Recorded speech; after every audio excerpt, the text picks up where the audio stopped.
Contrary to popular belief, the NBA did, in fact, go on after Michael Jordan's first retirement in 1993. Nearly 2 full seasons were played without him, and both of them crowned champions that weren't the Bulls. History may remember the decade belonging entirely to Chicago, but a mini-dynasty was born immediately after their decline as the Houston Rockets snagged back-to-back championships in 1994 and 1995. Jordan and the Bulls reclaimed the title in 1996 and held it until his second retirement in 1998, leading his most ardent fans to write off Houston's 2 championships as nothing more than placeholders.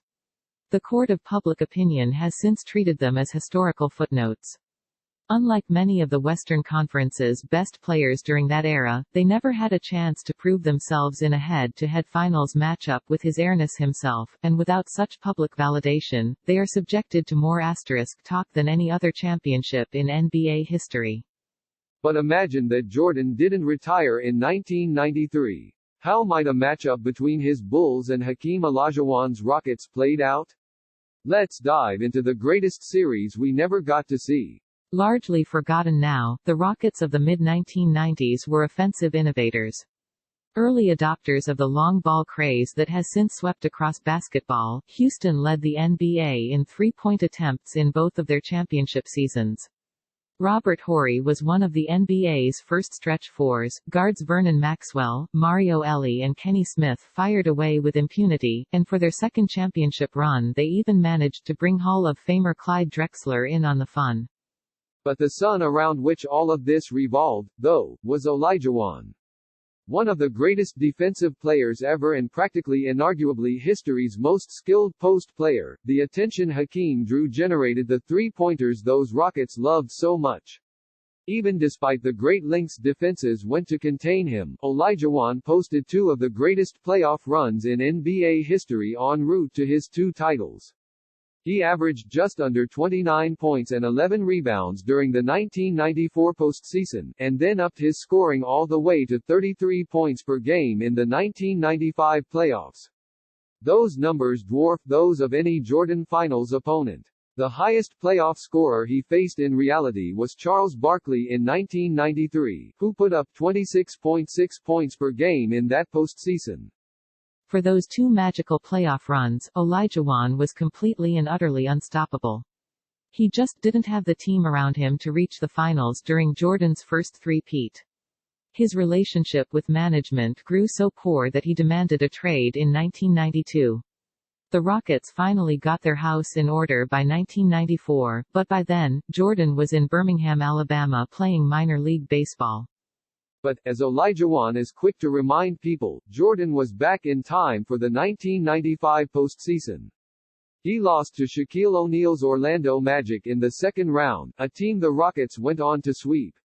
Jordan defenders frequently point to his reshaped baseball body as the primary reason for that, but there just isn't much statistical evidence suggesting that theory's validity.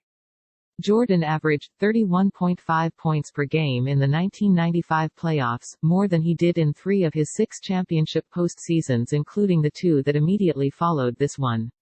He also had a higher field goal percentage, 48.4%, and effective field goal percentage, 50.6%, than he did in any of the championships runs from his second three-peat. While Jordan's regular season numbers in 1995 saw a meaningful decline from their norms, his playoff numbers didn't.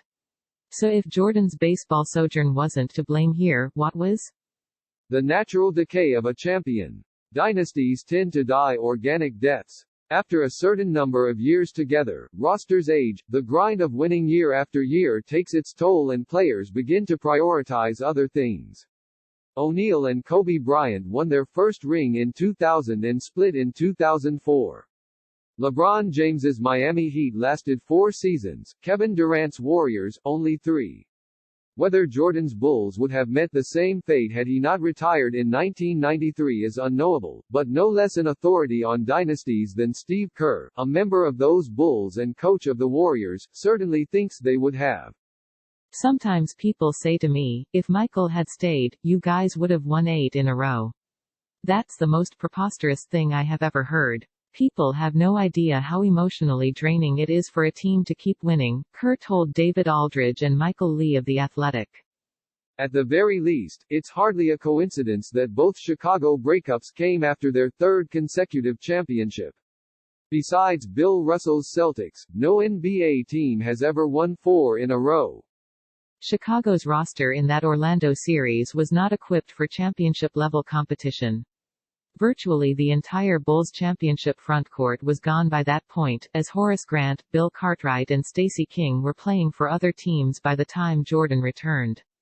Dennis Rodman, a staple from the second three-peat, hadn't yet been acquired, and others such as Kerr, Ron Harper and Luke Longley were still adjusting to the triangle and Jordan's presence.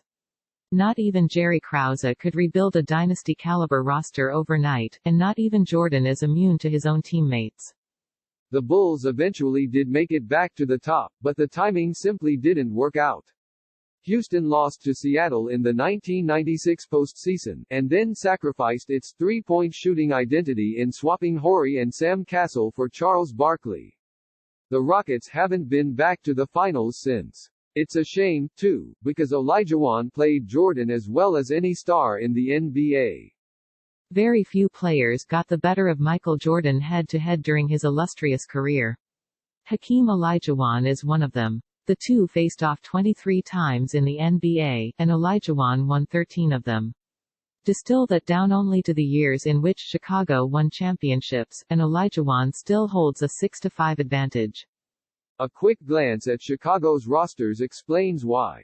The Bulls were decidedly perimeter-oriented during the 6 championship runs. They were so lacking at center that their only remotely effective method of defending Olajuwon was throwing double teams at him. Even that hardly worked, as Hakeem so readily passed out of those doubles to one of his many shooters or cutters. Wide-open three-pointers are hardly a desirable outcome against a team that shot as well as Houston did, but the Bulls didn't have a choice. Just look at what Olajuwon did to poor Luke Longley when given rare one-on-one opportunities. Longley was too slow for Hakeem. So was Bill Cartwright, and though he wasn't yet on the roster, it's worth noting that Rodman struggled against him too. Olajuwon averaged 25.9 points per game against the Worm. The two met in the playoffs once, during the 1995 Western Conference Finals, and Olajuwon absolutely roasted not only Rodman, but David Robinson, the MVP at the time, to the tune of 35.9 points per game. The Bulls had no real answer for Hakeem. This is a sentiment even Jordan seemingly agreed with. Houston coach Rudy Tomjanovich told Michael Lee of The Athletic that Jordan had immense respect for the Rockets. He gave our team great respect, Tomjanovich said. He didn't feel that they could contain Hakeem Olajuwon. They just didn't have the personnel to do it. And he said he thought we were the team that gave them the most trouble. This isn't to suggest that the Rockets had some sort of magic key to locking down Jordan.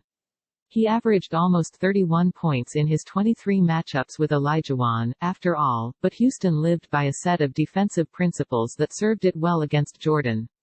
While different games featured slight wrinkles, the Rockets generally eschewed overcommitting to Jordan, instead favoring basic, conservative tactics. For the most part, they allowed their solid but unspectacular defenders, Maxwell, Drexler, Eldridge Rakasner, to guard him one-on-one. When Jordan used screens, either on or off of the ball, the Rockets tended to drop the screener's defender back in an effort to protect the rim. That is pick-and-roll defense 101. When Jordan did see doubles, they tended to come late, when there was less risk of Jordan passing out of it, though, given his underrated playmaking ability, he still managed to do so. Jordan got his points, but the strategy was grounded in Houston's faith in shooting. Doubling Jordan would have created an abundance of open looks for his teammates. As a team that won games based on the open shots Hakeem generated out of doubles, the Rockets recognized the danger in allowing similar looks to an opponent. So they stayed home on Chicago's shooters and trusted that even if Jordan beat his man, he'd run into Olajuwon at the rim. The results were mixed, but leaned positive. Jordan's numbers against Houston were largely in line with his typical totals. Chicago averaged 97.9 points per game against the Rockets in games Olajuwon played during their 6 championship seasons, well below their 105-point average during that period as a whole. The Bulls shot 37.5% from behind the arc, but those numbers were buoyed by a 2-game stretch in which the Bulls shot 23 of 49 on threes. Both games came after the league's 1994 decision to shorten the three-point line. For 3 seasons from 1994 through 1997, the three-point line was a uniform 22 feet from the basket, which is the typical length from the corners only. In their other 9 matchups with the Rockets in that span, they fell to 33%. These are small sample sizes, and the shortened three-point line cuts both ways. Strategically speaking, it is rare for a team not to make schematic changes during the NBA Finals, so in all likelihood, Phil Jackson and Tomjanovich would have thrown different looks at one another throughout a potential series. But based on the basketball we did see, Houston acquitted itself quite well against Jordan. It had a strategy that largely achieved the desired effect and a mismatch Chicago had no answer for. When you factor in the caliber of Bulls team Houston would likely have faced, they very easily could have been favored in a potential finals series. Jordan's retirement, in many ways, enabled the rebuilding of the Bulls. Ron Harper signed with Chicago specifically to fill in for Jordan as their new starting shooting guard. He may not have joined the Bulls for a bench role. Reserve Judd Buechler also signed while Jordan was retired, and his minutes summarily declined each season upon his return. Jordan's absence opened up touches and shots for Tony Kukoc's development, who already had to compete with Scottie Pippen and B.J. Armstrong for the ball. And those are just the tangible impacts of his absence. The Bulls without Jordan still had plenty of drama to contend with. Pippen remained criminally underpaid, and his relationship with management was never smooth.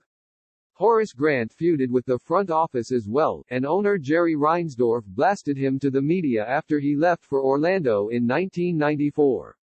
A number of his teammates revealed in The Last Dance that they believe his desire for credit and stardom compelled him to reveal inside information to journalist Sam Smith for his book, The Jordan Rules.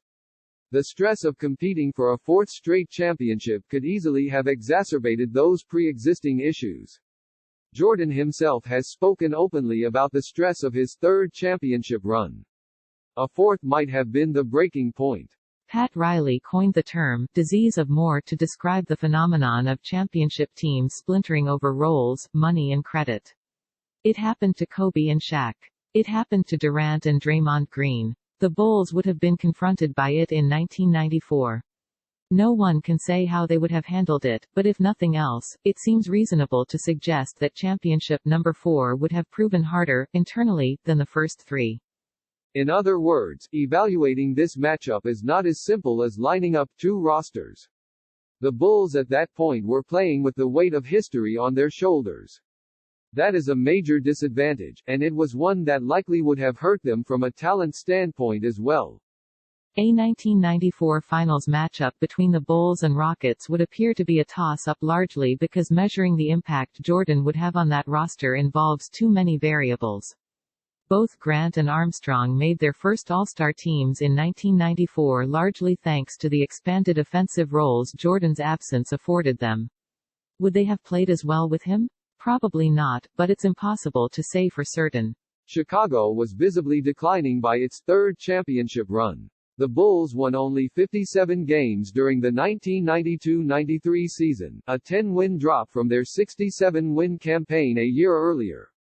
Their net rating declined significantly as well, and it was their first championship season without having the NBA's number 1 offense.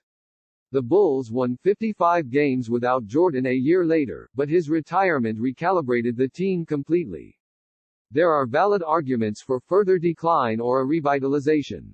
Houston may have won the championship in 1994, but its vision was not fully realized by that point.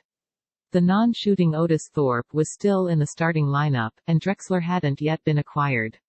The second leading scorer for the Rockets in the 1994 finals, Maxwell, averaged only 13.4 points per game. That lack of firepower would have been problematic against the Bulls. Even with the exhaustion of 3 straight titles wearing them down, they'd likely enter this series as championship favorites. Were the two to play in 1995, though, Houston would be heavily favored. Had Chicago's dynasty followed a typical trajectory, this would have been the likeliest moment for its demise. Olajuwon in 1995 was not only better than any player Jordan ever faced in the finals, but had one of the greatest playoff runs in NBA history, including Jordan. He scored 725 total points in the 1995 postseason, trailing only Kawhi Leonard in 2019, LeBron James in 2018 and Jordan in 1992, and he played fewer games than Leonard and James did. Chicago had nobody capable of defending him. Drexler pushed Jordan to 6 games in the 1992 NBA Finals only 3 years earlier. His addition gave Olajuwon the sidekick he lacked in 1994, and it also realigned Houston's starting lineup in a very meaningful way. The Rockets played 3 guards and moved Horry to power forward full-time, fully taking advantage of the three-point line that the NBA shortened for that very season. Chicago, which took the 16th most three-point attempts in the NBA that season, didn't utilize the long ball nearly as effectively. With no Harper in this scenario, likely no Grant and a less empowered Kukoc, Jordan simply wouldn't have the manpower to stand up to this Houston roster. Had the Bulls made it past Orlando and reached the 1995 Finals, they would have lost to the Rockets, potentially badly. What happens after that is up for speculation. Without knowing whether or not they would have been able to acquire Rodman, or how they would have replicated Harper's production, or even how the team would have gotten along without the year-and-a-half-long break they got from Jordan's maniacal competitiveness, it's ultimately impossible to project how many championships they would have won in total. Heck, the Bulls even managed to make it through 6 finals runs largely unblemished from an injury perspective. Would Jordan have stayed healthy 8 trips in a row? Would his teammates? In the end, Kerr said it best. 8 straight championships would have been impossible. No post-merger franchise has ever been equipped to handle the inevitable attrition of sustained winning for that long. Jordan's retirement gave the Bulls time to rejuvenate and retool for their next 3 championship runs. In that sense, it may have even been a blessing. In the end, Jordan may have matched his ring total even without it, but his unblemished finals record simply would not have held up in the face of Olajuwon's overwhelming 1995 dominance. Sam Quinn joined CBS Sports as a basketball writer in 2019. Prior to that, he wrote for 247 Sports and Bleacher Report.